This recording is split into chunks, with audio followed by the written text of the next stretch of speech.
Good morning, everybody. I am Denise Jess, the CEO, Executive Director of the Wisconsin Council of the Blind and Visually Impaired, and representing the Wisconsin Disability Vote Coalition.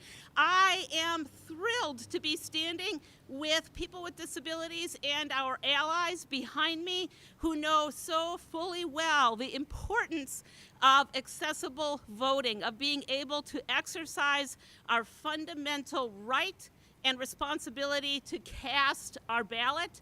And I'm so honored to be standing before those of you who took an interest and care about this issue and want to help us tell our story. So we have 4 folks to share with you this morning. After I'm done speaking, Eric Christensen from the City Clerk's office will share their efforts to create accessible voting. And if we can put up a cheer for that office, I would love to do that. We have some of the most accessible voting practices in the state, and I am honored to live in this community. So thank you to the City Clerk's office. Eric will tell you about those things. Then we get to hear from Nikki Vandermeulen, who is an elected official, City of Madison, Madison Metropolitan School District, who will talk with you about the importance from an elected official's perspective about voting and also as a person with a disability.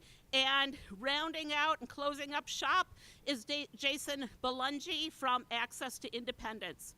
So for those of us who have disabilities, we know full well the barriers that we encounter on a regular basis to vote. I think I have voted in every single election or nearly since I was 18, and I'm 55, so that's a lot of elections, and I take that right and that responsibility seriously, and on a regular basis figure out how to get past the barriers that face me and help others get past their barriers as well. One of the fundamental barriers that inhibits our access to voting, that unifies all people with disabilities, is transportation. So transportation is a fundamental right that is limited in the state of Wisconsin. We do not have transportation that goes beyond municipal boundaries in many cases. So now with voter ID, we're required to go to DMVs that may not be in the same town or community in which we live. For people with disabilities, arranging transportation is a feat of exponential planning ability. We need to reach out to someone who can transport us. And if we have special needs, like needing a wheelchair lift for that transportation, that adds another whole layer on top. So we need to reach out to family, to friends, to public services, to our mobility managers within our counties, and arrange those transportations, coordinate them with the times when the DMV is open so we can get proper identification, and then imagine that it snows or floods and our beautiful laid plans are set to ruins. So transportation is fundamental for voter access, and we need transportation that crosses those municipal boundaries across the state. Once it's election day, if we choose to vote in person at our polling place, or we choose to vote for early voting in place, transportation is again a challenge. The City of Madison, working with the cab companies, does an outstanding job of providing transportation to the polls. That is not true statewide. Many people are not able to easily access their polling place because of lack of transportation.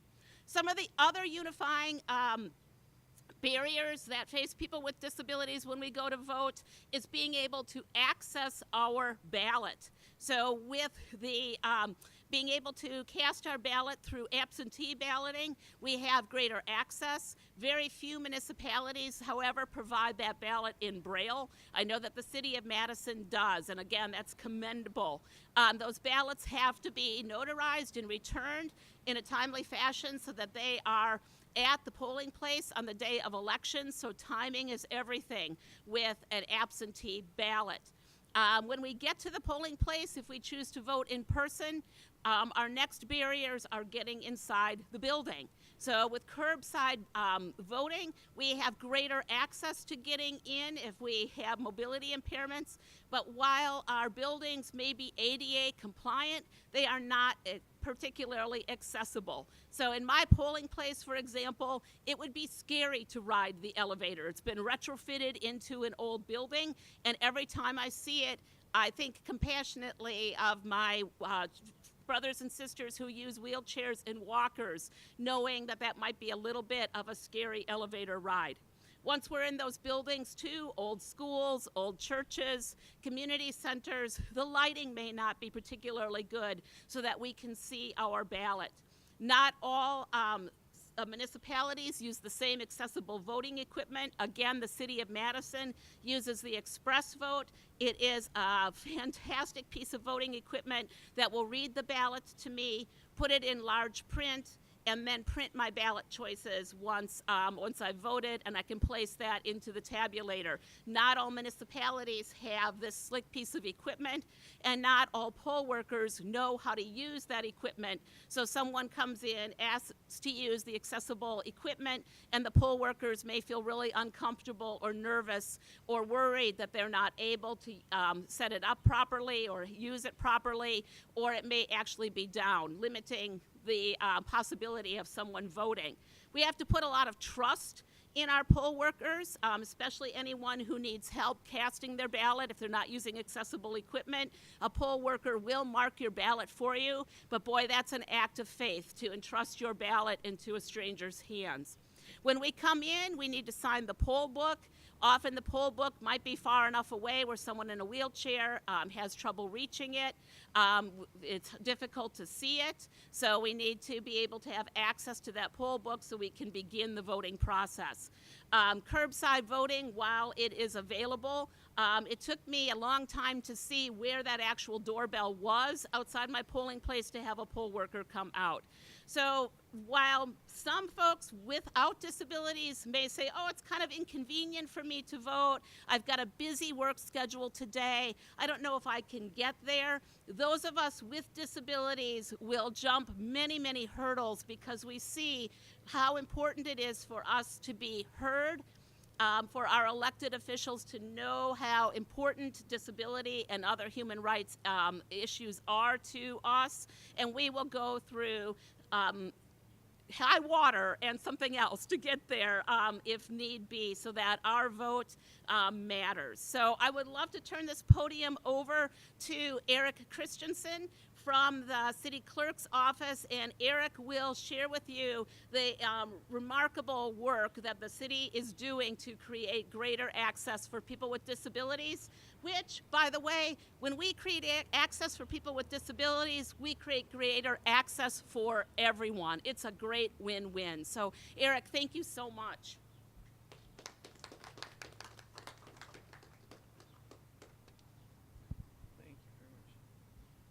Thanks a lot, Denise. I'm Eric Christensen from the Madison City Clerk's Office. And at the Madison City Clerk's Office, we feel it's our mission that every eligible voter who wants to vote can vote and have that vote counted. And so that's why we do what we do. We do outreach. We try and talk to everybody we can. We go to events to show off our accessibility equipment, among other things. So by the time you get to the polling place, it's not a surprise to you. Just a couple of things, and some of these will be a little bit of a repeat because Denise covered so much of it. For voter registration, if you hold a Wisconsin driver's license or ID card, you can change your registration online at https myvote.wi.gov. It's in the press release. City of Madison eligible voters can also vote at any Madison public library. Our libraries have been wonderful for us. Not only do they allow us to hold in-person absentee voting a couple weeks before each election, the next one will start July 30th, but they also allow us to have voters register there throughout the year. So you can go to your local public library, Madison Public Library, or any Madison city agency at front desk and actually register to vote, which is pretty cool. You just need a proof of residence. You don't need a proof of ID. You prove where you live when you register. You prove who you are when you vote. So with a proper, a document like a utility bill, a Wisconsin ID card, or a driver's license, a bank statement, a government document that has your name and your address that you're registering to vote at, good to go. You can show up and register to vote. Makes it a little quicker on election day. Of course, you can still register to vote on election day in Wisconsin as well. That hasn't gone away. You can vote absentee when the time comes. If you hold a Wisconsin valid ID or driver's license, you can go to myvote.wi.gov and request an absentee ballot. You can also ask the Dane County Voter ID Coalition to help you get registered, help you get an ID. They're very, very good at this. They can get you rides to the DMV. So I do recommend contacting them as well. If you're indefinitely confined to your home because of age or infirmity, you can request to be on the permanent absentee list. You do not need to provide an ID to request this. You never have, and you probably never will. You do need to return a ballot to stay on the list, so as long as we keep sending them to you, please keep sending them back. But then you stay on that list and you don't need to re-request that. That just keeps on going until you've moved or you stop sending them back. On election day, we are required by state law to have our places accessible. Our polling places have to be accessible under state law. That's throughout the state. We do audits at our places. The Wisconsin Elections Commission does audits throughout the state to make sure we're complying with that. Our poll workers do have a checklist for accessibility that they go by every morning and every afternoon to make sure that they're accessible. We also offer, as you said, curbside voting. If you can't get out of a car and you can get to your polling place, you can still go there and send someone in to request an absentee ballot or call the clerk's office and we'll tell them to come out. Election officials will check you in the poll book, will announce that they're going out with a ballot. Come out to your car, check your ID there, and you'll vote there, and we have a secrecy sleeve that covers your ballot so nobody can see how you voted. The election workers will then bring it back in, announce that they've returned, and feed that ballot into the tabulator machine so your vote counts. That's a thing, and that's perfectly fine. If you're in the polling place and you wish to have help filling out your ballot, the best way to do it probably is our accessibility terminal. It's called an express vote. As mentioned by Denise, this can read your ballot to you, or you can have a contrasting screen, it can zoom, and it just marks your ballot for you. So you can still make sure that what you want is on your ballot. That then gets fed into the tabulator machine so your vote counts. As Denise mentioned, there may be places elsewhere where poll workers are not as comfortable with the accessibility machine, and that's really kind of a tragedy, because you only need to see someone walk into your polling place and vote like a grown-up for the first time in their life, even though in their 50s or 60s, because they don't need help. They can just go to the machine, it displays the information in the way that they need, and it can be fed into the tabulator, and they can go on their way without any special help, because they're grown-up adults, and they should be able to vote that way. If that doesn't work for you, you can bring somebody with you to the polling place to help you fill out that ballot, perfectly fine, or you can ask one of the poll workers or someone else there to help you out. That's perfectly fine as well. Great. That's pretty much it for me. I'm going to turn it over to Nikki Vandermeulen, a member of the Madison Municipal School District Board of Education. Nikki? I'd like to thank everyone for coming out today. Very simply, we've heard a lot about Democrats, Republicans, Independents, but one thing is clear. Disability is not a political issue. It's a human rights issue. We all have the right and deserve the right to be able to cast our ballot for the candidate that we choose. I am the first autistic individual self-disclosed on the Madison Metropolitan School Board. Representation matters. We have over 600,000 individuals in this state who are or do have a disability. That's 600,000 people whose rights can be affected without proper accommodations. And these aren't hard accommodations to make. Things like making sure there isn't a wall there, making sure there's an extra door, making sure you need help. Our polling places are accessible, but the transportation is the real issue. We have to arrange to make sure that individuals can get to their polling place. Hardest thing for us, as our first speaker stated, is transportation. My DMV was 2 cities away, about 35 miles away in Elkhorn, Wisconsin. I grew up in Whitewater. I don't drive. I can't hitchhike 35 miles, and nor do I really want to. But I do want to vote, but that means requiring my parents or another adult to be able to drive me, take time out of their schedule, to be able for me to register to have my civil rights. Why should I have to have help to be able to exercise my own civil rights? Same issue we deal with is in adult guardianship. Right now in the state of Wisconsin, you can take someone's right at an adult guardianship their right to vote simply by checking a box. Hearing isn't required, just the regular guardianship hearing. That's unacceptable. Taking someone's right to vote is a sacred right and it needs to be protected. What our mission here is simple. We want to register as many individuals with disabilities as possible. We want people to be able to show their voice. When I was working on the 2016 election, I kept hearing when I was going door to door, oh, they're disabled, they don't vote. What do you mean they don't vote? Why can't they vote? Well, they're not supposed to. Why not? They're capable. Well, yeah, but we checked the box so they can't vote. Well, no, that's not okay.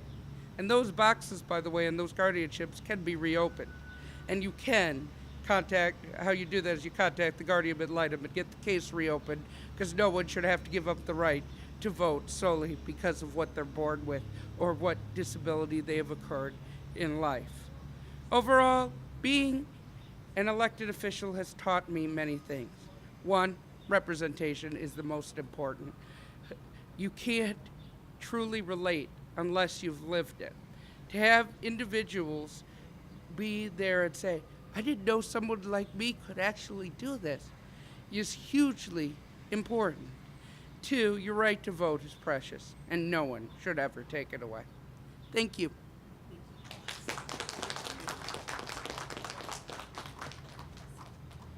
All right, good morning.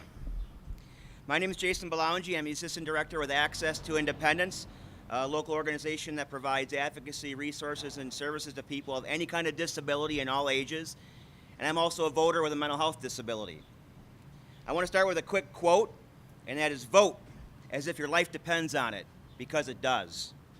Justin Dart, who's considered the father of the Americans with Disabilities Act, stated those words, and they are as true for people with disabilities now as they have ever been.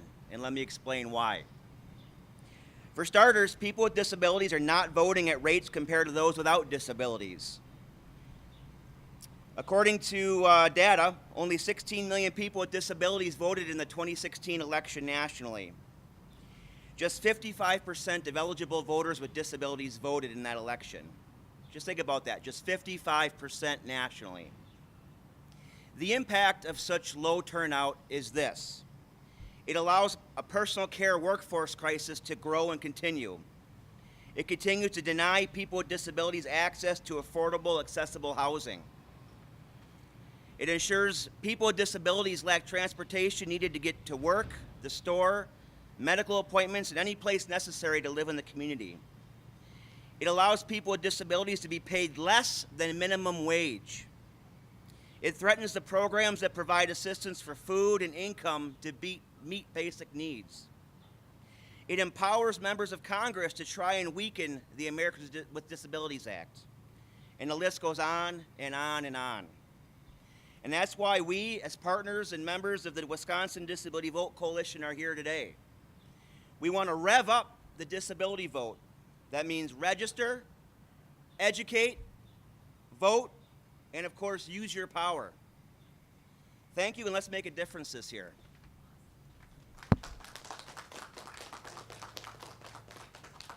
I want to thank the outstanding folks that I was privileged to share the podium with. Thank you. That I was privileged to share the podium with this morning, and we want to offer an opportunity if there are questions from any of the folks who are attending today.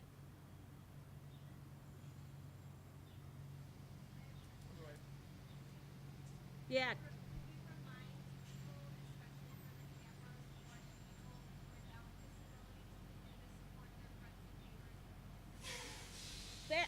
Such an outstanding question. Her question, if you couldn't hear it above the construction, is what those of you who do not have disabilities, so are really important allies in our friendship communities, in our family, in our advocacy agencies, what you can do to support people with disabilities in the voting process. Thank you. One of the things that I think is so important is to encourage people with disabilities to vote, to remind us, because we often live in a disempowered state where we are told either overtly or inadvertently that our voice doesn't matter. So reminding us that we matter, that our opinions matter, that our right to choose a candidate or vote on an issue is important. So supporting our self-worth and our empowerment. Then physically helping us get to that polling place if we lack transportation options, and getting that ID as needed. Helping to fill out the necessary forms. Not all of the forms are always accessible. And if you have the ability to be a signer or a translator for someone who's hearing impaired, so really putting your skills to the mark. And then I think importantly, having the conversation with your friends, with the people you care about, with your elected officials about the disability vote, about the value of including people with disabilities in the voting process would just be fundamental. So I'm so grateful for the question, and I want to turn to my colleagues to see if there's anything that I've neglected to say on that really powerful question. Did I hit it? I think you got it. All right. Anything else that's living out there for folks, things you'd like to ask, or things that we didn't talk about that you think are important?